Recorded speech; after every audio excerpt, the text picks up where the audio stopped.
G'day everybody, welcome back to Paddlecast, Quarantine Edition. I hope you're enjoying these daily podcasts from SUP Racer even half as much as I am. This is a lot of fun, being able to chat on the phone with all these amazing paddlers around the world, hear about their stories and share their stories with you guys. That's why I do this, and hopefully it's helping this awesome community of ours feel that little bit more connected and motivated, and man, we're just all counting down those days until we can get back on the water. But until then, I hope Paddlecast has given you a little bit of motivation along the way.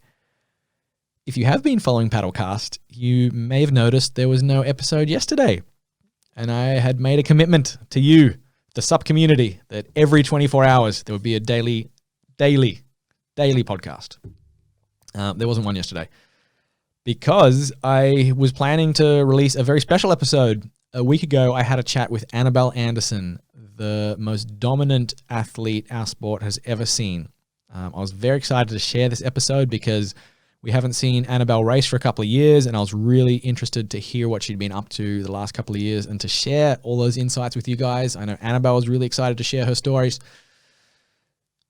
It was a long episode. We talked for 2.5 hours, and we had some internet issues that kept dropping out. I had to call back a few times. Basically, there's going to be a lot of editing involved. I was going to try and chop it up into a couple of different episodes and clean up, when we had these internet issues. So I came in yesterday and I spent hours trying to edit it. And very quickly I realized that the audio was totally jumbled. There was the wrong setting or something, and it just was messed up. And I spent hours trying to learn how to be an audio engineer. I eventually gave up and went home and just didn't release an episode. There was nothing yesterday, but I was determined to come in today. I thought I've already missed one day, and I really want to get this Annabelle Anderson episode out there. It's now 3 a.m. here in Australia, and I've finally thrown in the towel and realized that I'm not an audio engineer and I cannot fix this jumbled audio, and that episode is now lost into the ether. And hopefully I can get Annabelle back on the phone this week because man, I really wanted to share that episode. That was a good chat. So that was obviously very frustrating that I lost the episode, but I started getting philosophical about it, probably because it's 3 o'clock in the morning and I've been drinking this delicious Chinese tea all night. And I swear there's something in it. So I'm kind of all just buzzing and started getting philosophical about this lost episode with Annabelle. And it made me realize that, sure, it's frustrating that I lost it and I can't share it with you guys. But when I thought about it, I realized it was very humbling, and that I was very lucky that here's this amazing athlete that talked for over 2 hours and told these wonderful stories, and it was going to be heard by hopefully thousands of people that listen to this, you guys out there. And in the end, the only person that got to hear it was me, and I realized that's. I should be very grateful for that. That was kind of cool. So it was very disappointing, but also very humbling at the same time. And I try to take this philosophical approach to things when they don't work out. But because of that, I was getting all deep and meaningful with my Chinese tea. Don't know what they spiked this with, but it's bloody good. And because it's 3 a.m, I started thinking about, over the years, I've been really fortunate. I've got a lot to be very grateful for with SUP Racer. I've actually had probably 10,000 unofficial Paddlecast episodes that were never recorded and never released, but were no less interesting than the one with Annabelle, because I've talked with so many different athletes, so many different fans, so many different paddlers around the world, and had some very illuminating, entertaining, and engaging discussions over the past decade. And that's something I'm extremely grateful for, something that SUP Racer in this sport has given me. And so thinking about that, and also with Club SUP Racer coming up, I'm going to launch that in a few days. And I got a few messages from people asking me what the deal was with SUP Racer, like just how it started, how long it's been a full-time job, how long I've been doing this, when it started, how it started, and why it started. So throwing those questions that kind of got me thinking about the old days and this philosophical lost episode with Annabelle, and the fact that, again, it's 2:55 a.m. here in Australia, and I'm high on Chinese tea, put all that together, and I just started reminiscing about the early days of SUP Racer, and I thought, well, if we've got nothing to post for today's episode, why don't we just do a little story time with SUP Racer? And for those of you who are remotely interested in how SUP Racer began, because there's so many interesting stories in front of SUP Racer. There's so many interesting athletes, events, races, stuff going on in the sport. I never thought anyone would actually care about what happened behind the scenes with SUP Racer, how it began, but I've told this story to just a handful of people, and they seem to be either very polite or somewhat interested. So I thought I'll share it with you guys. Again, I don't have an episode, so this is the episode. Take it or leave it. If you are interested, for the next 30 minutes, I'm just going to do a little trip down memory lane, little story time with SUP Racer. And if you stick around to the end, you'll find out when, where, how SUP Racer started, but I guess more importantly, why it started, where I got the name, and how I very nearly lost that name before it even launched. You'll also find out the one elite athlete who was more influential than anyone else in helping SUP Racer become SUP Racer. There's a lot of people that helped me along the way, but there was one elite athlete in particular who went out of his way and really helped SUP Racer get established. So stick around till the end and you'll hear that, and watch me drink some more Chinese tea. So I started paddling in 2010. I was living in Sweden. I'd been over there for a few years. It's a long story. And I was coming back to Australia where I was born in the summer, like the Australian summer, see the family for Christmas and New Year's, and basically just try and get my tan back because I was freezing over there in Sweden. And growing up being a surfer my whole life, there weren't a lot of waves in Sweden. So I'd come back and get my surfing fix in the Aussie summer over here. And it's a bit of a mecca for paddling around here, or it became a bit of a mecca. It's also a huge mecca for surfing, just like ocean sports in general. The Gold Coast of Australia, this is the hotspot. So every summer that I'd come back to Australia for 6 or 8 weeks, I'd see more and more people doing this thing called stand-up paddling. I didn't even know what it was called back then, 2007, 2008, the real early days. Honestly, I thought it was absolutely ridiculous. Like, why on earth would you surf a much bigger board with a paddle in your hand? It just looks so cumbersome. It looks so awkward. Like, it looks stupid. I'm never doing that. I thought, for one, it's never going to take off. It's a pure novelty. And two, I was never going to try it. But sure enough, every summer I'd come home and I'd see more people doing it. And then I noticed some of my friends were doing it. And when I came back in 2010, I decided I'm just going to give it a shot. So I was catching up with a buddy of mine around Christmas time, Nick McDonald, a local legend from around here. And he'd been training with Paul and Angie Jackson. They had this intense race training group going every morning on the local creek here. So I was chatting with him and he told me, yeah, mate, I've kind of joined this cult. We train on these big, long stand-up paddle boards in the creek. I was like, man, you've taken the worst part of surfing and made it the sport. Like, it's just the paddling part. You're not even in the waves. It's not even SUP surfing. It's just SUP flat water or ocean training. Like, this is insane. And he's like, yeah, it is, but it's a cult, and you should come try it because it's kind of addictive. And I said, all right, you know what? Sure. So I went down and saw Paul and Angie Jackson. I was curious, I guess. I just had to kind of scratch that itch, see what all the fuss was about. So I went down and saw Paul and Angie Jackson, who run One Ocean Sports, where the SUP Racer podcast studio is. And they actually taught me how to paddle. I went and did a lesson through their shop and just learned the very basics, like a 30-minute lesson, where to stand, how to hold the paddle the right way around, all these silly little things we take for granted. I was learning all the basics. And I thought, you know what, this is kind of fun. There was just something about standing on that, that rush we all get when we go stand up paddling, that perspective you have. It's not like a kayak. You kind of like, you're walking on water. You can see things that you couldn't see if you're, laying down on a surfboard or in a kayak or whatever. So I thought, okay, this is kind of cool. I'm going to try this training group thing they all talked about. I wanted to get a bit more fit that summer. So I went back and saw my mate, Nick, and he said, you know what, I can lend you a board if you want to jump in with us. But heads up, it's 5 a.m. every morning. Like, we're on the water at 5 a.m. It's 6 days a week.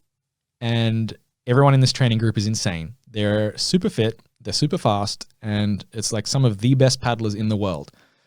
And we've been doing it for a while, so you're going to get left for dead in the beginning, just so you know. I was like, come on, man. Like, I'm pretty fit, And how hard can this sport be? Like, it's not even a sport, please.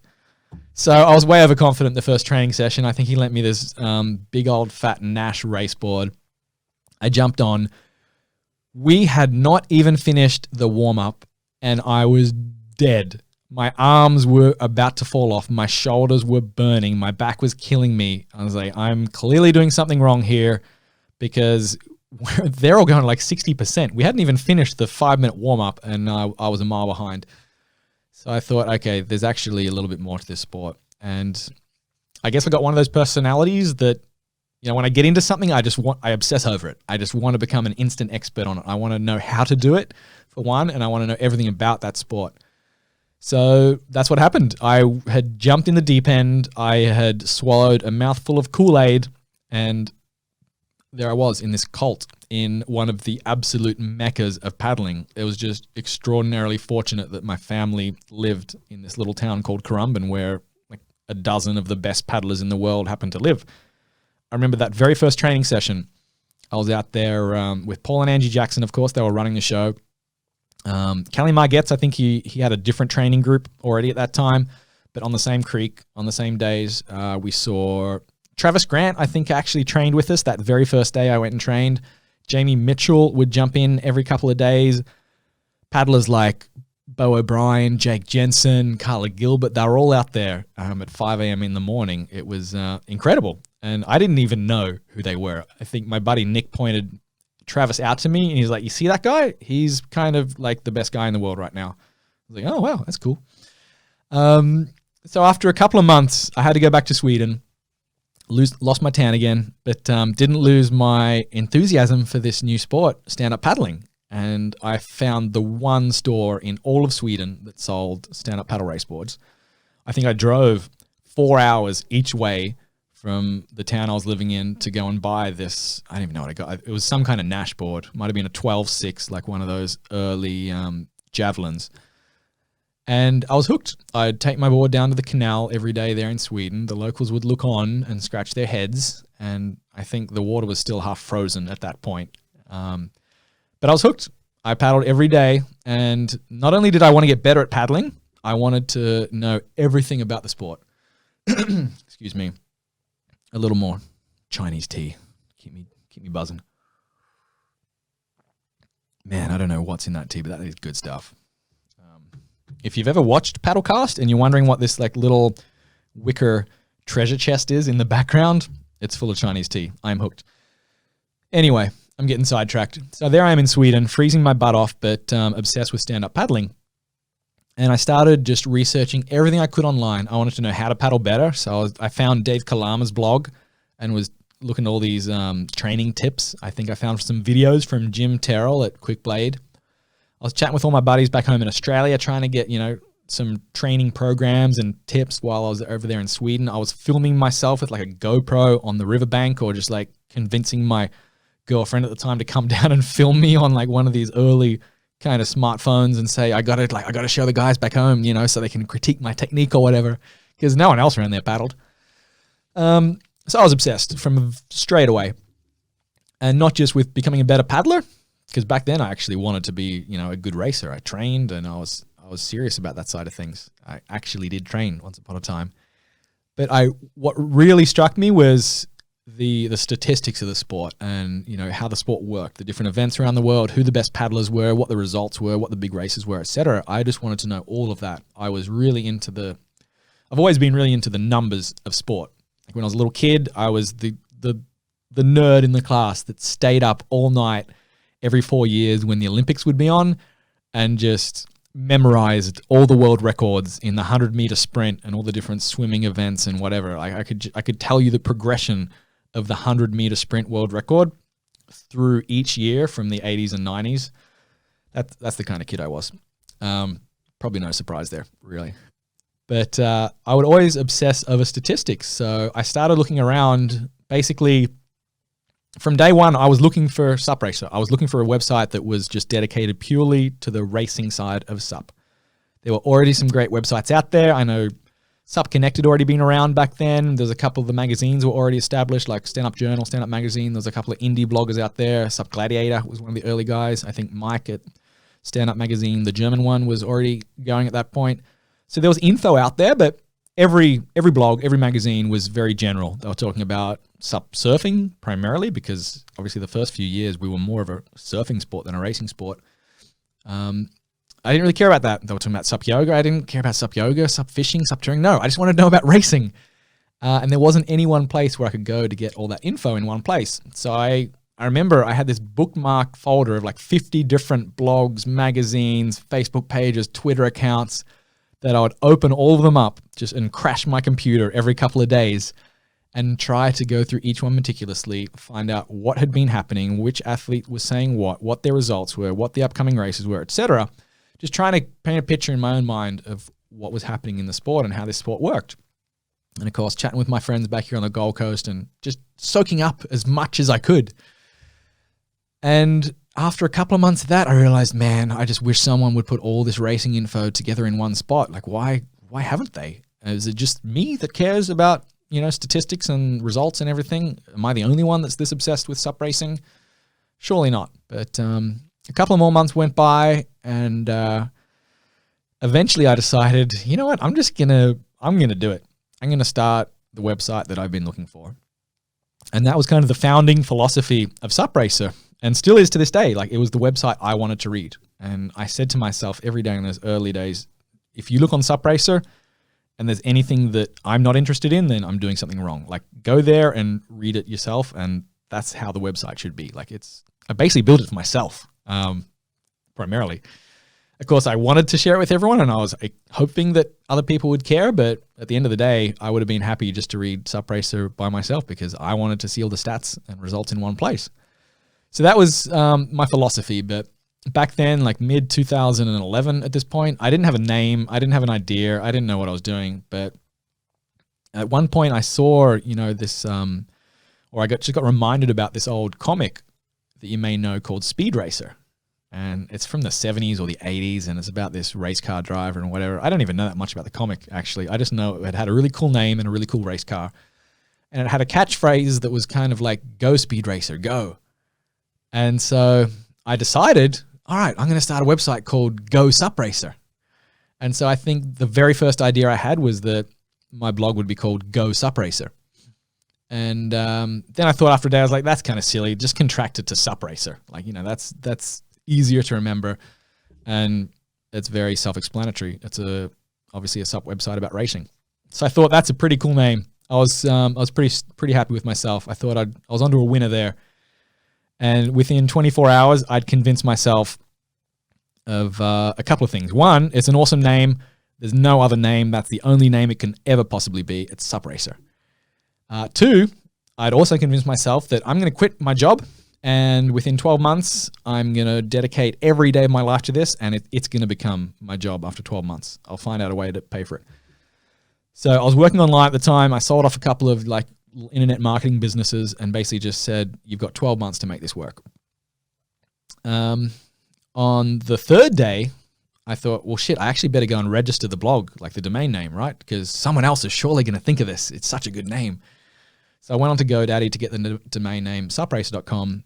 And to my absolute horror, some dude in Hawaii had registered it a whole year before me. Like, he was way ahead. The domain wasn't available. SUP Racer wasn't available. And I was crushed because I had just been talking it up in my mind so much that it was going to be called SUP Racer. It had to be called SUP Racer. And I'd started just formulating it, getting these visions of what the content could be and where it could go. I was like, man, if it can't be SUP Racer, I don't know if I even want to do this. That's how committed I was to the name. But fortunately, in a past life, I'd actually been a domainer, which is somebody that buys and sells domain names. I was a bit of a nerd, folks. A little more Chinese tea. Keep me going here. It's 10 minutes past 3 in the morning. I'm losing it. We're going to try and keep this to about 30, 40 minutes today because I love to ramble. And if we did the whole history of SUP Racer, I could be here for days going on.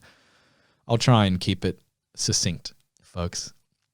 So there I was, sitting in Sweden, obsessed with the sport, obsessed with the idea of something like SUP Racer should exist, obsessed with the fact that, hey, maybe I could do it. and obsessed with trying to get this domain name that some random dude in Hawaii had already registered. But because of my experience with domain names, I realized that there was a way to get it. He hadn't done anything with the website. It was just parked there, and it was coming up for renewal within a month. I just had a feeling, I was like, you know what? I bet he doesn't even register it. So I didn't even contact him and try and buy it directly. Like I could have offered him $500 and, try to take it off his hands right there. But I said, no, you know what? Just wait. Wait a month. You don't even know what SUP Racer is going to be yet anyway. So you don't need it right now. Just think about the content for a month or so and see if the domain becomes available. So for the next 30 days, I twiddled my thumbs and went crazy. I was like, it has to be SUP Racer. It has to be SUP Racer. But I resisted the urge to message the guy because I didn't want to get in some bidding war. And I just said, I just think he's going to not renew it. And sure enough, the dude just let it lapse. He never renewed it. There's a little grace period after it expires. And then, a month later, it falls into the public domain and anyone can register it like it's brand new. So I went on GoDaddy. I think I paid $1.99 and I got my baby. I got supracer.com. And this is about October 2011 now. And then I thought, shit, now I've got to build a website and do something like this. It felt like that was the real commitment to SUP Racer, was getting the domain. So I spent the next 6 weeks putting this blog together and trying to come up with stories and whatever, and just talking to my friends back home. I was like, I think I'm going to start this blog. Like, what should I even write about? And it got to just before Christmas 2011. I think the 17th of December was my very first post. And I thought, I've got to do something kind of flashy to start with because no one knows what SUP Racer is. No one's heard of me. And I got to get everyone's attention right from the get-go. So what I came up with was, because I'm obsessed with these stats and I was really obsessed with the idea of finding out who the best paddler was each year, I thought, let's just do a best of list, like they do with records and songs and like in sports, like everyone, there's always best of end of year lists. So I was like, all right, let's just do one for SUP. No one had done one yet. There was definitely no such thing as world rankings back then. There was no, no federations. No one was in charge. So just like today, really. Nothing's changed in a decade. There is something in that tea. So I decided to do a best of end of year list, and I decided to call it the top 11 of 2011. Very original name. And I just ranked the top 11 athletes back then, and that was my big launch article. I put it out there, and I asked all my friends to spread the word around, and it got a little bit of traction. And because that first article was a little bit, flashy and unique, it kind of snowballed on Facebook, and then suddenly all the paddlers in California and Hawaii and Europe were looking at it in the first 24 hours. And I was looking at the analytics and the people coming through the doors, and I was stoked. I was like, man, this is great. People are seeing it. I was scared shitless because I've never been a rider, and I was a very shy kid. I was very introverted when I was younger, and it scared the shit out of me to put my name on something that was public. It scared the shit out of me to have my opinion out there and be judged and critiqued by paddlers that probably knew far more about the sport than me. So I was nervous that first week, but it was also very exciting to see everyone coming and checking it out. And I think within hours, I got my first taste of, how an obsessed sport community can be. And there's people starting to tear it apart on Facebook and say, oh, this guy should have been above this guy, or you totally forgot that guy. And someone called me out as being some idiot that doesn't know what he's talking about. I was like, holy shit, what have I gotten myself into? That would really set the tone for the next few years, by the way. But I tried to take a philosophical approach to it. And even though I was getting people were saying this is great, people are saying this is bullshit, I was like, for one, they're talking about it, so that's good. It's a good launch thing. And two, it showed that people were really passionate about this sport. And that had been my big question all along. Would anyone else care about SUP Racer other than me? And again, I didn't care. I would happily have just built SUP Racer every day for a year for my own entertainment. But I was hoping some other people out there were obsessed with SUP racing as me.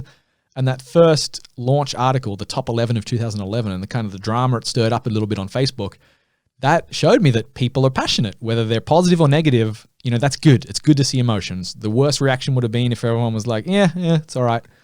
So I took even the negative comments as a huge compliment, and that gave me a lot of motivation to really push on with this new project. And if you're curious, you can Google top 11 of 2011 SUP Racer. I had Danny Ching as number 1, Connor Baxter was number 2, Jamie Mitchell was number 3, Travis Grant was number 4, and they were kind of like the big 4 guys back then. And then after that, I had a few guys. I think Dave Klam was in the top 10, Slater Trout. I know Chase Kostelitz, I think, was the 11th guy. You can look it up. Eric Terrian. Anyway, it was, I don't think I got it right. I think it was kind of a roundabout, but there's probably a few people missing. A few people couldn't have gone up and down, but it was a fun way to start SUP Racer, and it definitely got a lot of attention. And then after that, I thought, you know what? If you do this every day and just come up with an interesting story, clearly people want to know more about just SUP racing. And I think it was just, in the end, it was just really, really lucky timing. I'm convinced that if I hadn't started SUP Racer then, within months, someone would have not only started a similar website, it would have had a similar name, it would have had the exact same theme, the results, the some kind of rankings of paddlers, and just, an obsessive focus on purely the racing side of the sport. Because it seemed around 2011, if you look back through the history, that's when SUP switched from being predominantly a surfing sport with a bit of racing on the side to predominantly a racing sport with surfing being this, much smaller and diminishing over time part of the sport. And now obviously like the racing side's 100 times bigger than the surfing side. So I think it was just really lucky timing when I started SUP Racer that, if I didn't do it then, I'm convinced within months somebody would have started something like SUP Racer. So that was the first reason that SUP Racer maybe became, somewhat of a success, is because it was good timing. There was also a lot of dedication. Like I worked my ass off the first year of SUP Racer. I'd stay up all night, which I guess I still do now. Haven't learned any lessons about time management. I've learned a lot about Chinese tea though. That is good. But yeah, I worked hard. I would stay up all night. I would try and obsessively get the results out there as fast as I could after any race. I was calling race organizers, in like the middle of America and California and Europe and Hawaii. I was introducing myself on email saying, hey, I've got this little blog called SUP Racer. I'd love to talk about your event. All I need from you is the results. Like, can I please post the results first? And I'm like, yeah, sure. Like, you want the result sheet? And so I'd be always the first one to post the results, and people started to know that, if you want the results, there's this guy in Australia or in Sweden, wherever the hell I was back then, called SUP Racer. Go to his website, you'll get the first news after every race. And it became a game for me. Like it became a game. It's like, how quickly after the winner crosses the line can I post the results? And it was just an obsessive focus for the first year. And that was something that really got SUP Racer a lot of momentum. The other thing was, I guess the third element that helped SUP Racer move along was it was a time when a lot of new events, tours, federations, organizations were jumping into the sport. And again, it kind of ties back in with that. It was just good timing. I think the same month I launched, like within weeks, the Stand Up World Series launched, which was the first attempt at what has since morphed into what is now known as the APP World Tour. Basically, like the old Waterman League, it was just this, it's been going on for a decade. They're trying to build this pro tour, this elite-only like super tour. And the very first event, I think, was like 2 weeks before SUP Racer, that event in Fiji, if anyone remembers that, where they end up paddling like 30 miles in the open ocean. Yeah, it was a wild event. Anyway, so that had just started, like the first attempt at a pro tour in racing. The ISA, I think the same week that SUP Racer launched, the ISA announced that they were going to host the inaugural ISA SUP World Championships. And an interesting little side story there. This is a whole nother episode. Anything to do with the ISA, that's a whole nother episode. That has been a fascinating roller coaster over the years. Good, bad, ugly, everything.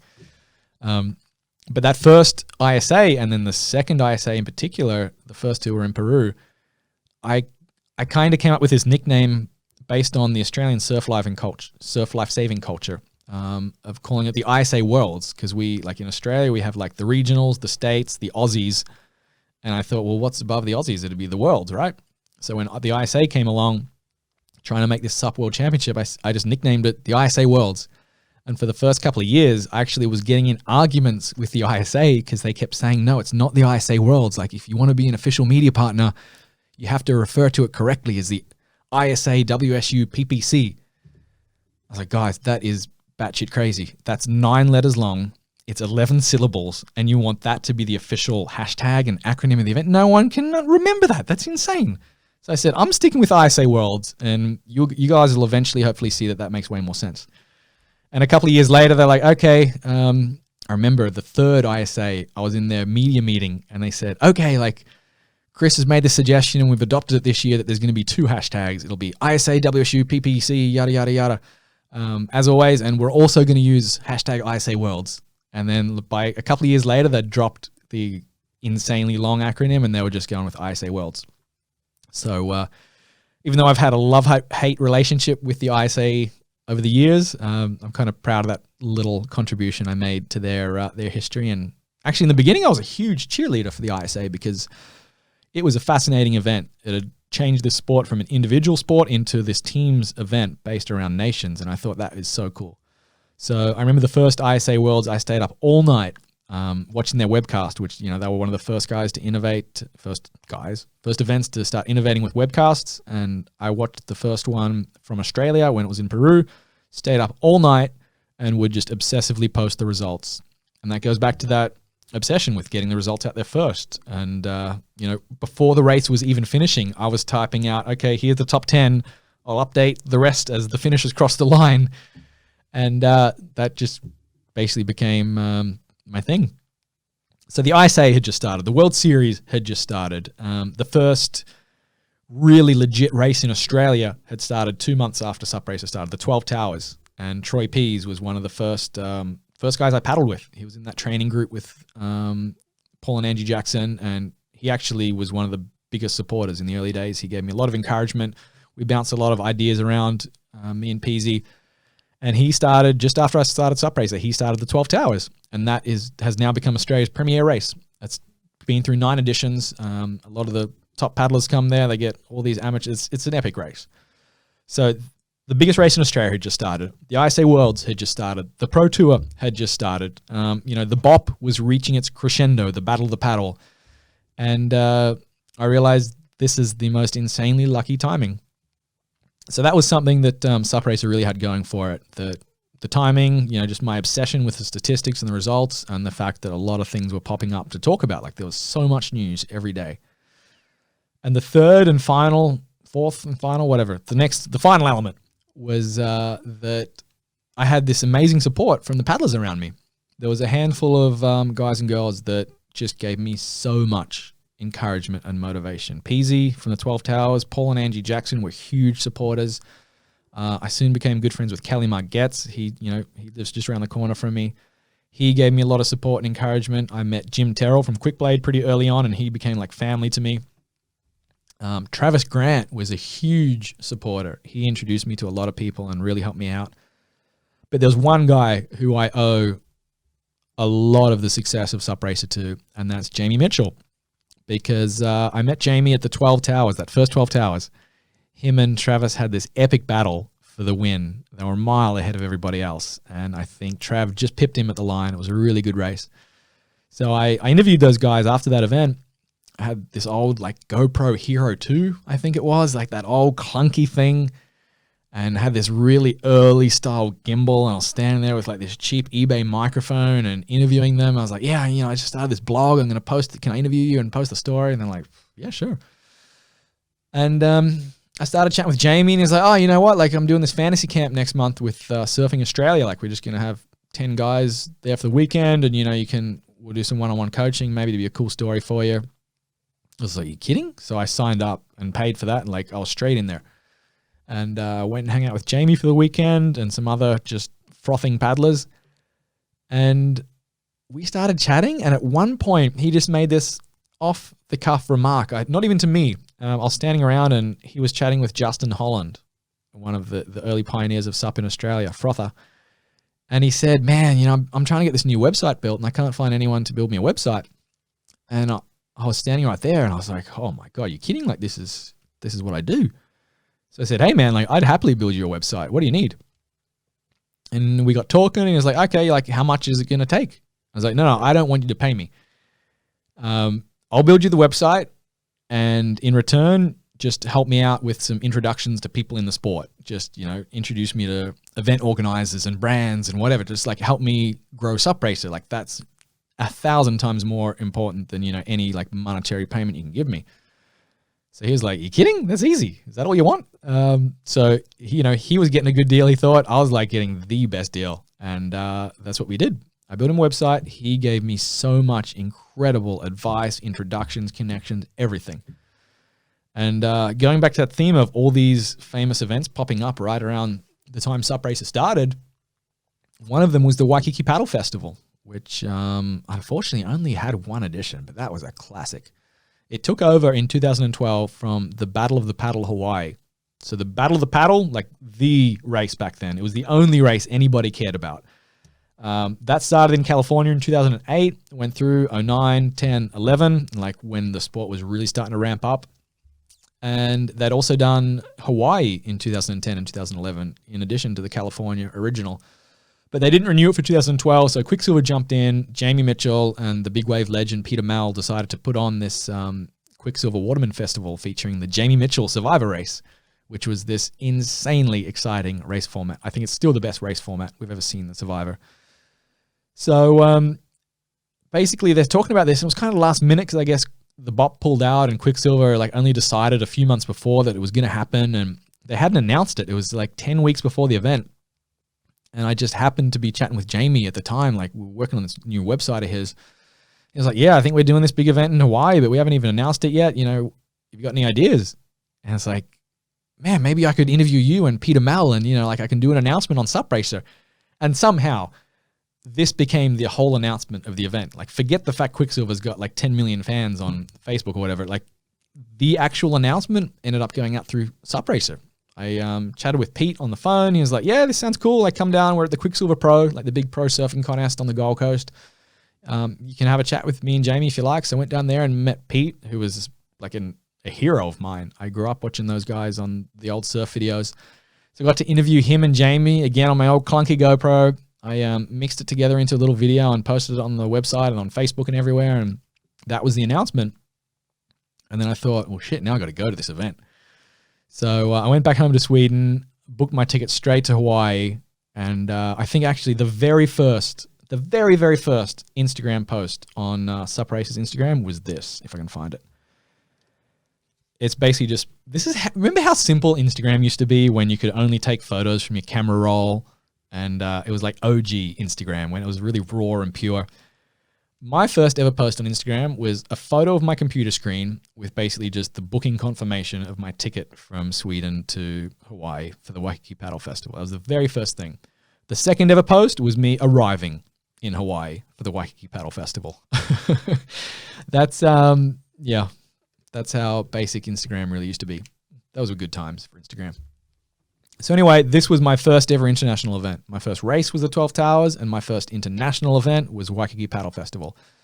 And I met up with Jamie over there, and he had this idea that I could travel around with him for the week leading up to the Waikiki Paddle Festival and kind of be his personal vlogger. I don't know if the word vlog even existed back then, but we kind of decided that I'd record what he did that day and put it together to a 5-minute edit. So I was like hanging out with Jamie all day when he did his media duties and went training and preparing for the event. Then I'd stay up all night editing this video for him and then like reposting it on SUP Racer and talking about what was happening into the build up to the event. And it was a whirlwind. I don't think I slept once that week, but it was so much fun. Like this was just incredible. I couldn't believe that within 5 months I'd gone from, being in this freezing cold country in Sweden to being on like the golden sand, the famous sands of Waikiki Beach in Hawaii, hanging out with these famous paddlers getting ready for this massive big event. I loved every second of it. And I paddled that event. I just soaked up as much as I could. I tried to meet every paddler I could. I introduced myself to everyone. And thankfully, like Jamie and Travis and Paul and Angie Jackson and everyone was still helping me out, just saying, oh, hey, like Chris, come and meet so-and-so. Like this is this guy, Danny Ching. I was like, fuck, I know who Danny Ching is. He's the man. So I met Danny Ching. I was meeting Connor Baxter. I met Jimmy from Quickblade. I met everyone. And then the next week we went over to Maui for Olokai, which at the time was one of the very few other big international races. I met Dave Kalama and all the legendary Maui crew.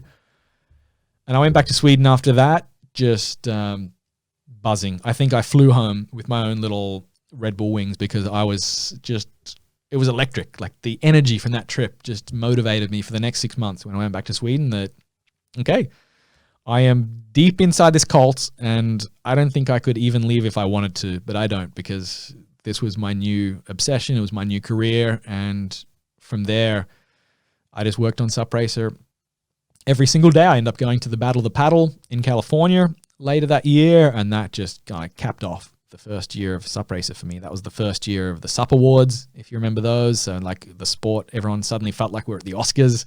There was so much buzz, so much excitement. And I still have to pinch myself that I ended up kind of getting in the middle of it all just from really lucky timing, a bit of stubborn determination, and some incredible, incredible help that I'm eternally grateful for from guys like Jamie, Travis, Paul and Angie Jackson, Kelly Mike Getz, Peasy from the 12 Towers, Jimmy from Quickblade. Man, those were some good times. And I've already been rambling for 40 minutes, so maybe we should wrap it up there. You know what? Let me know if you found any of this remotely interesting, and maybe if you like, we can kind of serialize.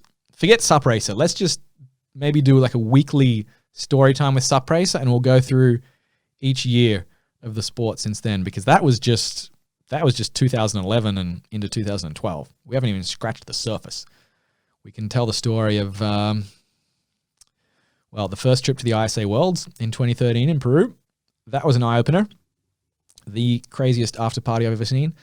The 2014 ISA Worlds when the industry was riding high, and like those early days, for those that weren't around, this was the Wild West of SUP.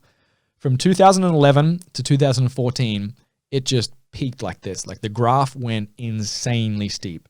So many new paddlers were coming into the sport. So many new like serious athletes were coming into it. So many new brands were popping up. So many new events were popping up. There was race teams. There was marketing budgets being thrown at the paddlers and the media. And I remember we went to Mexico, and courtesy of some, I forget even which brand paid me to go there, but I got such a good deal that I ended up renting like this drug lord style, Pablo Escobar style, like 5-story villa, and I invited half the athletes to come stay with me at the SUP Racer Casa that week. And God, there was some incredible times back then. Maybe we can save that for another episode. There's a lot of fun stories from back then. I'm enjoying this little reminisce down memory lane. But anyway, folks, it's 3:30 a.m. I'm out of Chinese tea. And I promised I'd try and keep this to a relatively short episode. So that's your episode for today, Paddlecast Quarantine Edition. I don't know if that counts as a podcast because it's just my little monologue, Shakespeare style. But, well, take it or leave it. This is what we're posting. I hope you enjoyed that, folks.